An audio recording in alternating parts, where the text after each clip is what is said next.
बिस्मिल्लाहिर्रहमानिर्रहीम अस्सलाम वालेकुम वरहमतुल्लाहि वबरकातुहू। उम्मीद है आप सब खैरियत से होंगे। आप देख रहे हैं मेरा YouTube channel science teaching zone. आज के इस वीडियो में हम डिस्कस करेंगे फर्स्ट ईयर की केमिस्ट्री की न्यू बुक के according chapter number 3 chemical bonding का टॉपिक है हमारे पास dipole moment and polarity of a molecule.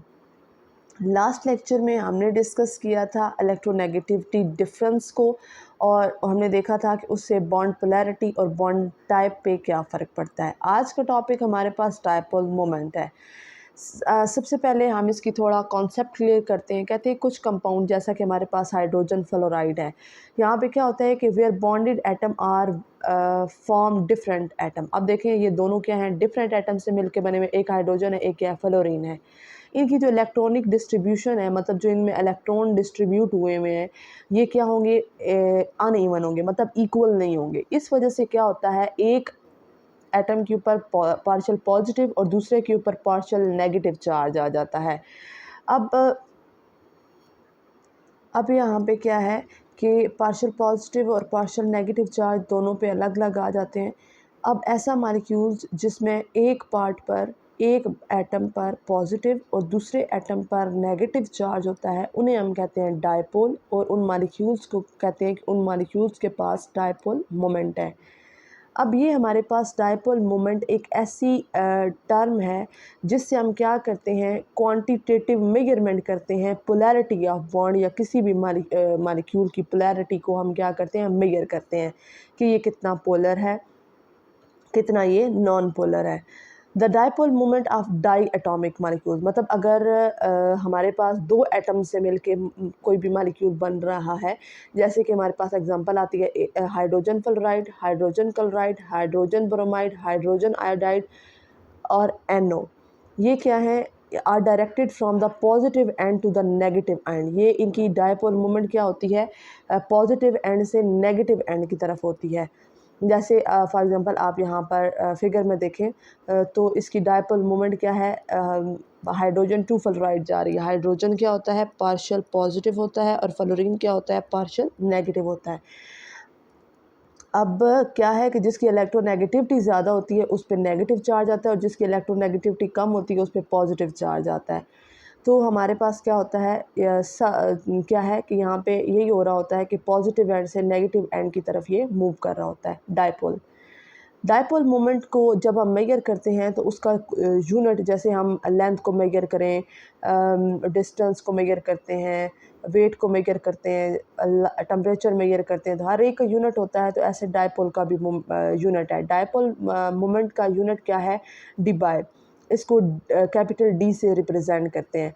अब आपके पास ये एक MCQs बेस पे भी टर्म पूछी जा सकती है कि जितना ज़्यादा किसी भी मॉलिक्यूल का डायपोल मोमेंट होगा उस मॉलिक्यूल की उतनी ज़्यादा क्या होगी, पोलैरिटी होगी। यहाँ पर आपके पास मोस्ट इम्पोर्टेंट क्या है, जो है डेफिनेशन है, इसको आपने करना है, साथ आपने यूनिट को करना है और इस टर्म को आपने याद रखना है। बाकी भी बातें इम्पोर्टेंट हैं।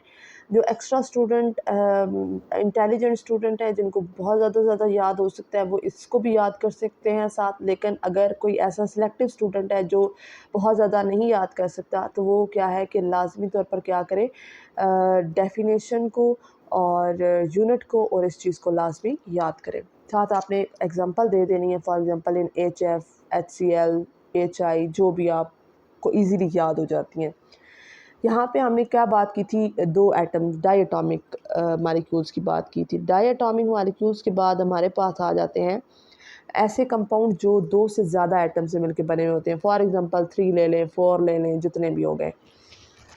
वहाँ पे क्या होता है कि for compound having more than 2 atom, अब ऐसे कंपाउंड जिनमें 2 एटम से ज़्यादा एटम मिलकर एक कंपाउंड बना रहे होते हैं, वहाँ क्या होती है, एक डायपोल मोमेंट डिपेंड करती है on the structure of molecule. फिर उसकी डायपोल मोमेंट इस चीज़ पे भी डिपेंड करती है कि उस मॉलिक्यूल का स्ट्रक्चर कैसा बन रहा है। फॉर एग्जांपल अगर हम वाटर की बात करते हैं H2O, अब इसमें 2 हाइड्रोजन और 1 ऑक्सीजन है, मतलब ये 3 एटम से मिलके बना हुआ होता है। तो इसका डायपोल मोमेंट ऑफ वाटर क्या 1.85 डी/, है which is directed from the end having 2 hydrogen atom to the end with the oxygen atom. यहाँ पर आप इसकी फ़िगर देखें तो आप देख रहे हैं कि ये ऑक्सीजन है, ऑक्सीजन की इलेक्ट्रोनेगेटिविटी ज़्यादा है, इस पे नेगेटिव चार्ज है। ये दोनों हाइड्रोजन है, इनकी इलेक्ट्रोनेगेटिविटी क्या है, कम है, इन पे पार्शियल पॉजिटिव चार्ज है। यहाँ पे इसके डायपोल मोमेंट की डायरेक्शन क्या है, ये हाइड्रोजन वाले एंड से स्टार्ट हो रही है और किधर जा रही है, ऑक्सीजन के सिरे तक जा रही है। तो ये आपने साथ इसका स्ट्रक्चर देखना है और आपने हमेशा याद रखना है कि ये जो डायपोल मोमेंट की डायरेक्शन होती है ये पॉजिटिव टू नेगेटिव जा रही होती है। अब हम इसको ऐसे इस फॉर्म में भी तो सीधा लीनियर स्ट्रक्चर में भी तो लिख सकते थे। इसमें क्या होता है कि ऑक्सीजन के पास दो लोन पेयर मौजूद होते हैं जो क्या कर देते हैं, ये हाइड्रोजन के बॉन्ड्स को नीचे की तरफ क्या कर देती है, बेंड कर देती है। जब इसकी ज्योमेट्री ऐसे होती है, स्ट्रक्चर ऐसा होता है, तब इसका जो होता है डायपोल वो होता है 1.85 डी बाय, जबकि लीनियर H2O मॉलिक्यूल अगर हम स्ट्रेट चेन जैसे ऐसा है, ऐसे मॉलिक्यूल में डायपोल क्या हो जाएगी, ज़ीरो हो जाएगी, क्योंकि क्या हो जाता है कि एक दूसरे के इफेक्ट को कैंसिल कर देते हैं। उसके बाद हमारे पास एग्ज़ाम्पल आ जाती है। अच्छा, वैसे यहाँ पर जब अगर लीनियर इसका स्ट्रक्चर ड्रा करते थे तो इसकी डायपोल मोमेंट क्या हो जाती थी, ज़ीरो। क्या हुआ कि non zero dipole moment value shows that water is non linear molecule. Non इसकी डायपोल मोमेंट हमारे पास ज़ीरो आएगा, तो इससे हमें ये पता चलता है कि इस मॉलिक्यूल की जो डायपोल है, इसका जो स्ट्रक्चर है वो लीनियर नहीं होता, ये बेंडेड ही होता है। उसके बाद फिर एक्सपेरिमेंट्स हुए और इसको स्ट्रक्चर इसका जब उन्होंने कंफर्म करना था तो एक्सपेरिमेंट से रिवील हुआ कि वाटर का जो स्ट्रक्चर है वो वी शेप्ड है, नॉट लीनियर। अब अगर हम इसका कंट्रास्ट करें सल्फ़र डाइऑक्साइड के साथ, SO2 के साथ, इसका जो डायपोल मोमेंट है वो है 1.61 डी बाय, और इसकी वाटर की बनिस्बत, वाटर में आप देखें ना कि हाइड्रोजन टू ऑक्सीजन मूव कर रहा था। अब यहाँ पे क्या है, सल्फ़र टू ऑक्सीजन की तरफ इसका डायपोल मूव कर रहा है। ऑक्सीजन पे क्या होता है, पार्शियल नेगेटिव चार्ज होता है, इसकी इलेक्ट्रोनेगेटिविटी ज़्यादा होने की वजह से, और सल्फ़र पे क्या होता है, पार्शियल पॉजिटिव चार्ज होता है, इलेक्ट्रोनेगेटिविटी कम होने की वजह से। मैंने आपको पहले भी बताया है कि पार्शियल पॉजिटिव चार्ज से नेगेटिव की तरफ हमेशा क्या होता है, डायपोल मोमेंट शो हो रही होती है। तो अब ये क्या है, ये एक दूसरे से बिल्कुल ऑपोजिट होता है।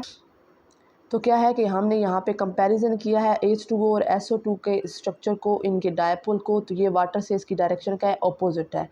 Hence H2S is also a non-linear molecule as the individual bonds are polar but they do not cancel each other's dipole and overall molecules have some dipole moment। क्या है कि अगर हम H2O की तरह H2S के स्ट्रक्चर को देखें तो वो भी नॉन लीनियर मॉलिक्यूल नहीं होता, क्या सॉरी लीनियर मॉलिक्यूल नहीं है, ये क्या होता है, नॉन लीनियर मॉलिक्यूल होता है, क्योंकि क्या होता है, इसके इंडिविजुअल बॉन्ड्स पोलर हैं और ये एक दूसरे के इफेक्ट को कैंसिल नहीं करते, इसका कुछ ना कुछ डायपोल ज़रूर होता है।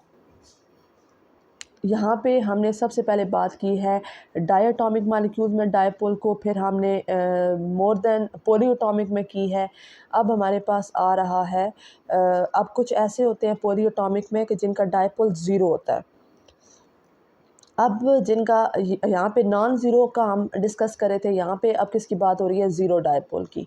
कहते हैं however some molecules have net zero dipole moment as a symmetry in their structure causes the cancellation of the individual bond moment. क्या होता है कि इनका स्ट्रक्चर ऐसा होता है कि इनके बॉन्ड के इफेक्ट को वो कैंसिल कर देता है, जिसकी वजह से इनका डायपोल नेट डायपोल मोमेंट जो होता है वो ज़ीरो हो जाता है।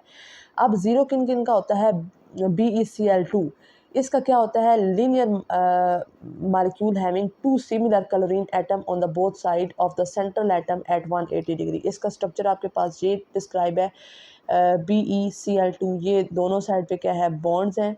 इनका क्या होता है कि इन्होंने एंगल 180 पे ये लीनियर बनाया हुआ होता है। इससे क्या होता है कि इसके स्ट्रक्चर की वजह से क्या होता है कि दोनों साइड पर सिमिलर एटम्स एक दूसरे के इफेक्ट को क्या कर देते हैं, कैंसिल कर देते हैं।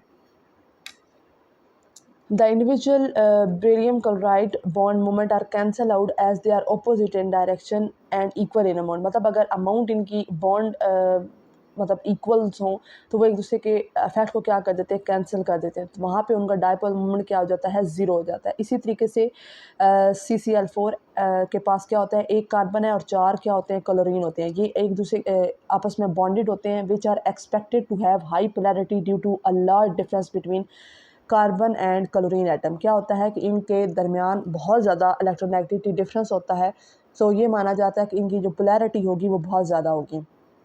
होता क्या है कि the bond moment associated to a 4 carbon and chlorine bond are directed in a such a way that they cancel each other. होता ये है कि इनके कार्बन के साथ जो 4 क्लोरीन अटैच हुए होते हैं, बॉन्ड बनाया हुआ होता है उन्होंने, ये एक दूसरे के इफेक्ट को क्या कर देते हैं, कैंसिल कर देते हैं, जिसकी वजह से इसका नेट डायपोल मोमेंट क्या हो जाता है, ज़ीरो हो जाता है, making it a non polar. और जब इसका डायपोल ज़ीरो हो जाता है तो ये क्या हो जाते हैं, नॉन पोलर हो जाते हैं। The carbon tetrachloride molecule is perfectly tetrahedral. इसकी शेप क्या होती है, टेट्राहेड्रल, 4 कोनों वाली ये होती है, इस तरीके से इसकी शेप होती है।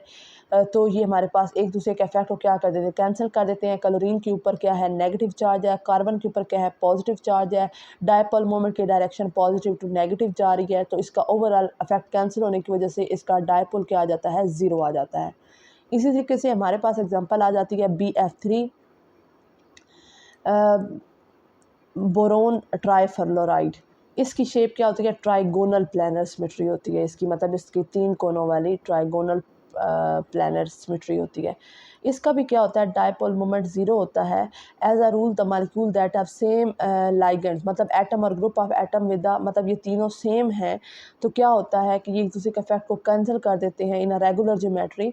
द इंडिविजुअल डायपोल में बी नॉट ज़ीरो। मतलब अगर अकेले अकेले की बात करें ना तो वो होता ज़ीरो नहीं है, लेकिन जब इसको कलेक्टिवली किया जाता है इसका नेट डायपोल क्या बन जाता है, ज़ीरो बन जाता है मालिक्यूल का। ऐसे मालिक्यूल्स को फिर हम क्या कहते हैं, नॉन पोलर। अब आपके पास barium chloride, boron trifluoride, carbon tetra chloride, ये तमाम क्या है, नॉन पोलर है। इनका क्या है, नेट डायपोल ज़ीरो है।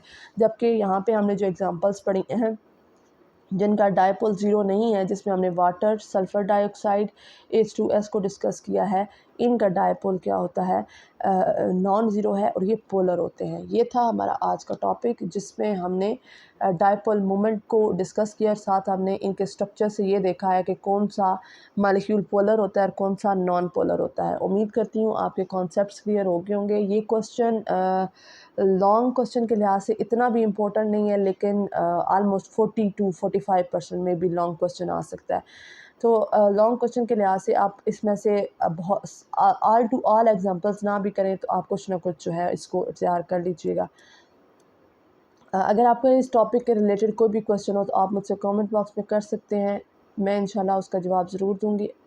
अगर आपको लेक्चर पसंद आया हो तो इसे अपने फ्रेंड्स के साथ लाजमी शेयर कीजिएगा। ऐसे इंफॉर्मेटिव लेक्चर्स के लिए साइंस टीचिंग जोन को लाइक, सब्सक्राइब और शेयर करना मत भूलिएगा। मिलते हैं इंशाल्लाह ताला नेक्स्ट लेक्चर में, तब तक के लिए रखिएगा अपना बहुत सारा ख्याल, मुझे रखिएगा अपनी दुआओं में याद। मुझे दें इजाज़त, अल्लाह हाफ़िज़।